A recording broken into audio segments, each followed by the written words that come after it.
शिव जी की घोषणा उसने भी सुनी कि अगर कोई ऐसा व्यक्ति जो छींटा लगा दे तो मेरे पाप नष्ट हो जाएंगे, मेरा शरीर स्वस्थ हो जाएगा। तो कहने लगा कि त्रिवेणी में स्नान करने के बाद पाप तो रहते ही नहीं, इसमें तो कोई शुभ ही नहीं। तेरा शब्द झूठा हो सकता है लेकिन त्रिवेणी झूठी नहीं हो सकती। मैं भी जल लाता हूँ, छींटा लगाता हूँ। वह दोबारा गया इसी विश्वास के साथ कि पाप तो रहता ही नहीं, था भी नहीं। उसका जीवन इतना पवित्र था, इतना सरल था। जल लाया, छींटा लगाया, छींटा लगाते ही पार्वती शिव जी प्रकट हो गए। तो कहा देखो करोड़ों का मेला है, यही एक ऐसा बंदा है से पूर्ण विश्वास है कि गंगा जी में स्नान करने के बाद पाप तो रहता ही नहीं। विश्वास आखिरी मंजिल है। वह विश्वास जो अनुभव से हासिल हुआ, जिसने अपने जीवन को बदल दिया, आपके जीवन में पवित्रता ला दी, आपके जीवन को पवित्र बना दिया। ऐसा विश्वास अंत में काम आता है, पार लगाता है। प्रेम का चौथा गुण है संतोष। इस सेवक के गुरुदेव कहा करते थे कि संसार बना है सार और असार की मिलानी से। इसमें सार भी वस्तु है, असार भी वस्तु है। इसमें सार भी वस्तु है और असार भी वस्तु है। दोनों से मिलकर ये संसार बनाए। इसी संसार में परमात्मा ने जहां आपको जन्म दिया, जिन परिस्थितियों में रखा,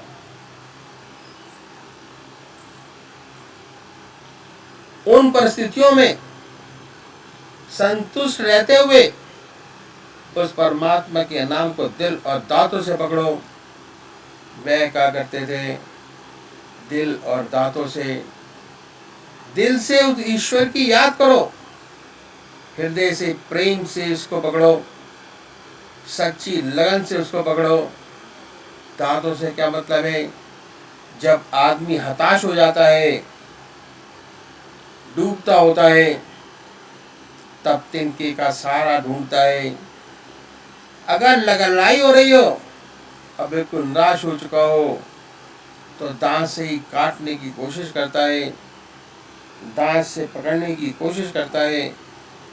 ऐसे अपने आप को समझाते हुए कि उस परमात्मा के नाम को, चाहे कुछ भी हो जाए, जीवन रहे ना रहे, दुनिया रहे ना रहे, उसके नाम को ना छोड़ो। ऐसे दिल और दांत से उस परमात्मा के नाम को पकड़ो।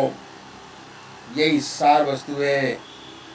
इसी से सच्चा आदर्श जीवन मुक्त अवस्था प्राप्त होती है, जो मनुष्य का सबसे ऊंचा आदर्श है। संतोष का मतलब ये नहीं कि आप काम करना बंद कर दें और अपनी उन्नति की कोशिश ना करें, ये हरगिज़ नहीं। हम लोग तो गृहस्थी हैं, हमारा रास्ता तो ग्रस्त का रास्ता है। इसी दुनिया में रहते हैं, इसी संसार में रहते हुए, इसी संसार के सब काम करते हुए हृदय निरंतर परमात्मा की याद में डूबा रहे, परमात्मा की याद में बर्फ की तरह पिघलता रहे। संसार की सब काम सच्चाई के साथ, लगन के साथ, सच्चाई के साथ करते रहें। हमेशा सच्ची कोशिश करें। दुनियावी तरक्की के लिए सच्ची मेहनत करें, हाथ काम करें, दिल ईश्वर की याद करें। तो संतोष के माने ये नहीं कि हम अपने हाथ पर हाथ धर के बैठ जाएं, दूसरे के को देखकर हमारे दिल में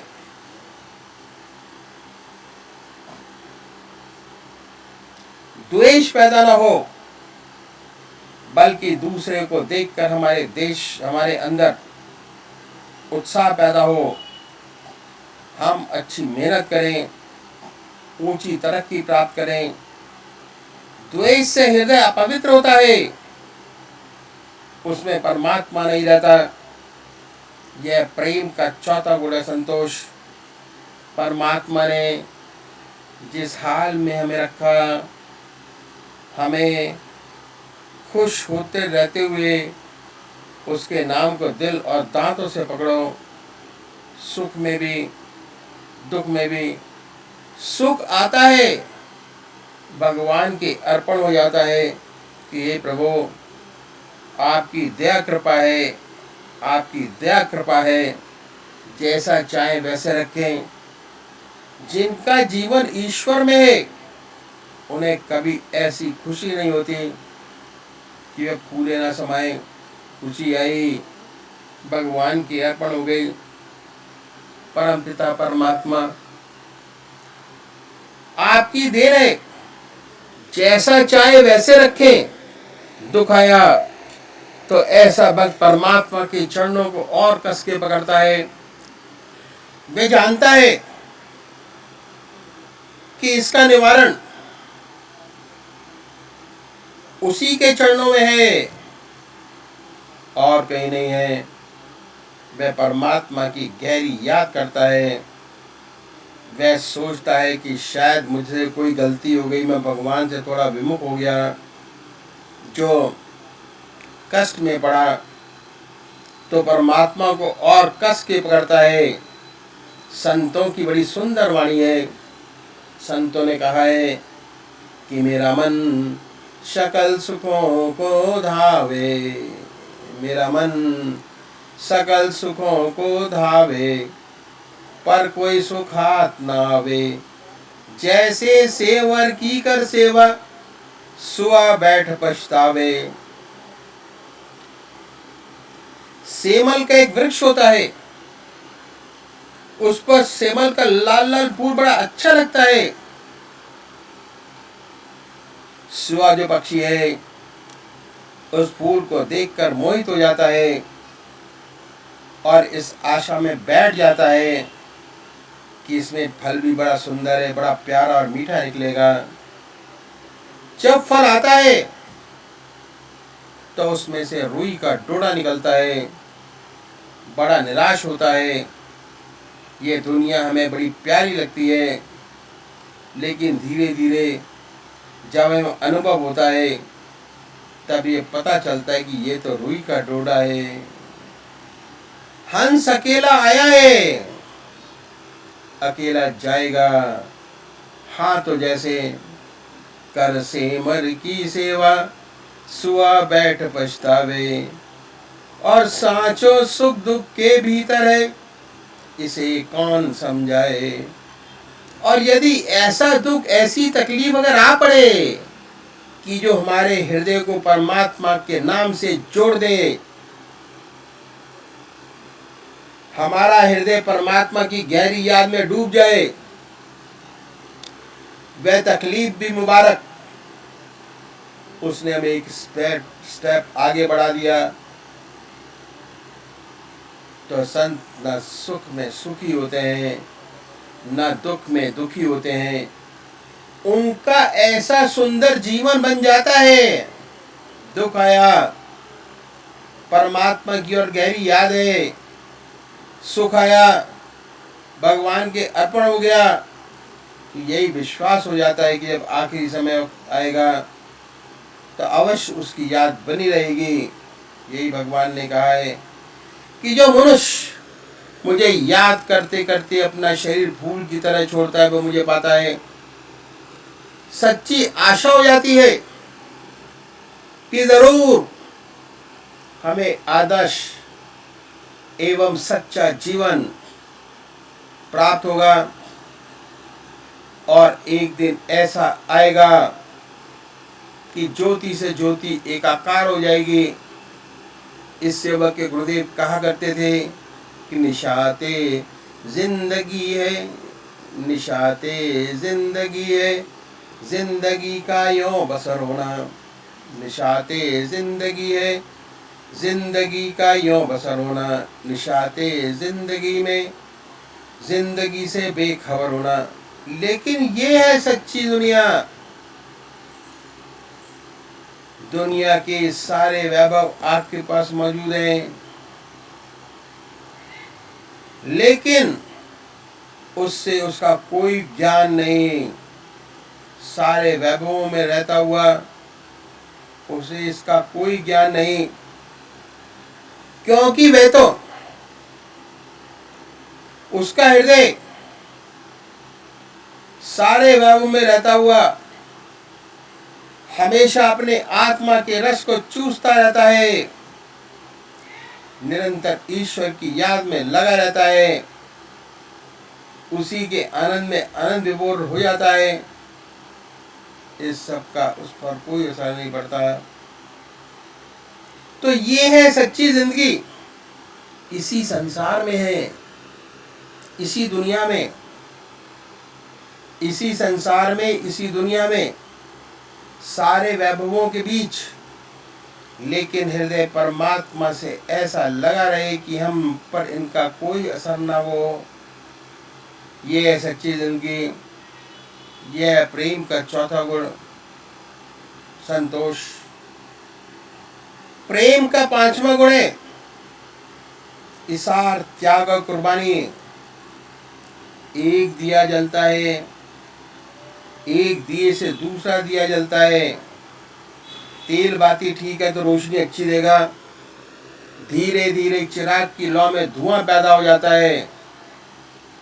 तो क्या करते हैं, कैंची से उसको काट देते हैं। दोबारा तेल डाल दिया तो तेल जलने लगता है, फिर रोशनी देने लगता है।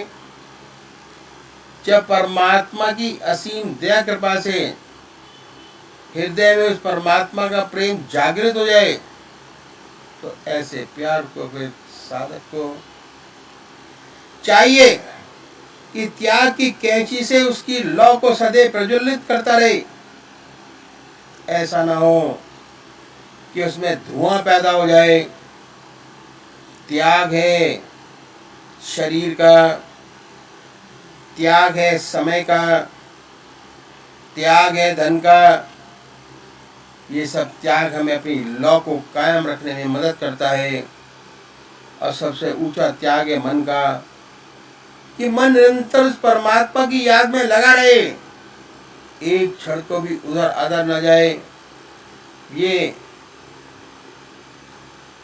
सबसे ऊंचा त्याग है, मन का त्याग।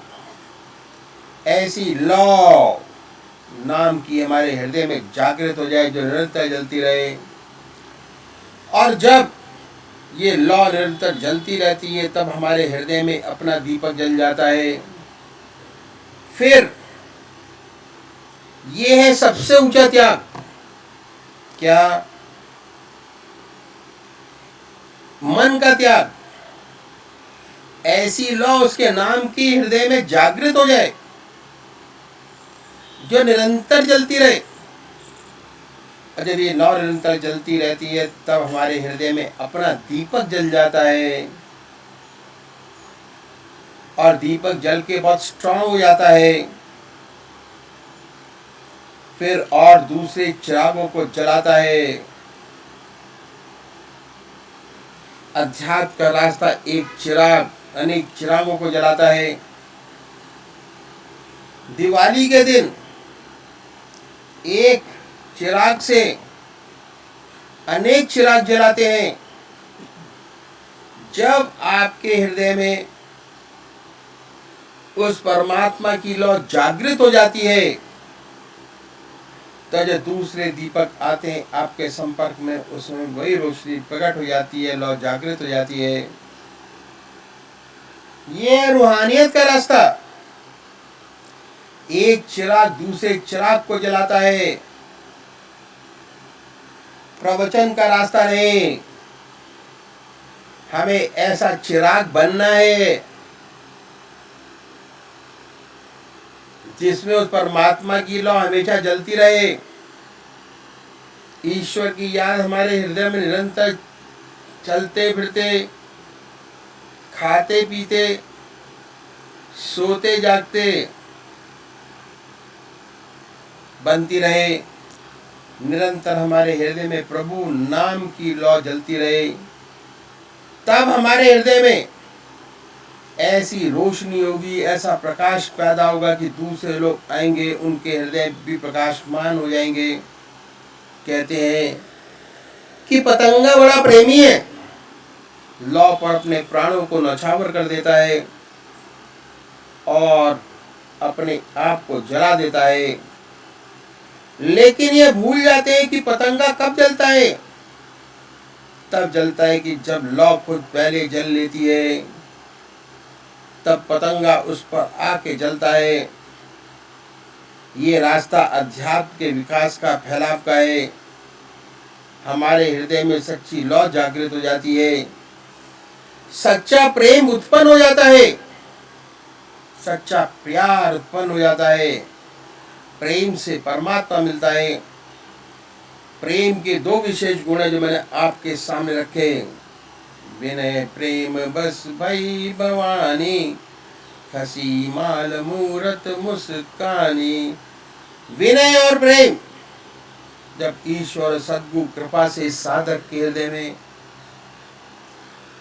प्रभु प्रेम की लौ अर्थात पवित्र भावनाओं रूपी भावनी जागृत हो जाती है, समत मलक्षेप का नाश हो जाता है। हृदय निरंतर प्रभु प्रेम में सराबोर डूबा रहता है। आत्मय अवस्था प्राप्त हो जाती है। साधक शांतित हो, जीवन मुक्त अवस्था में बना रहता है। परमात्मा तू ही है, तेरी इच्छा पूर्ण हो।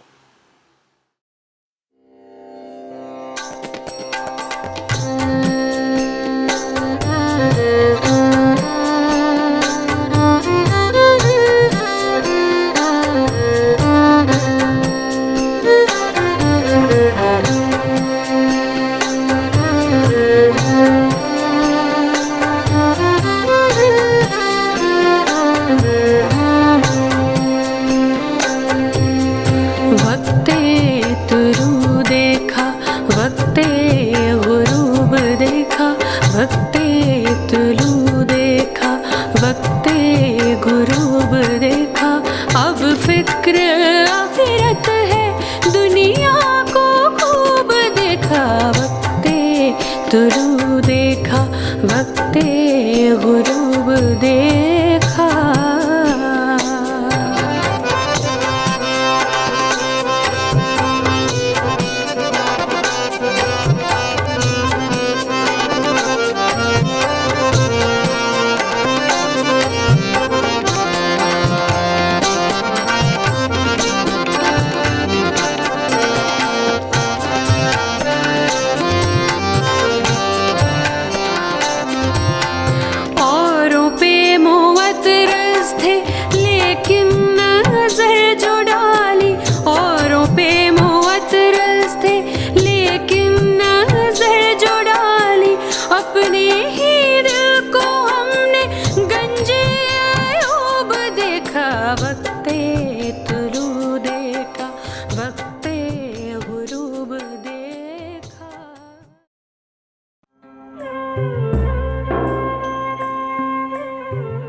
ध्यान योग के कार्यक्रम आनंद योग से निशुल्क जुड़ने के लिए संपर्क करें 9810239677।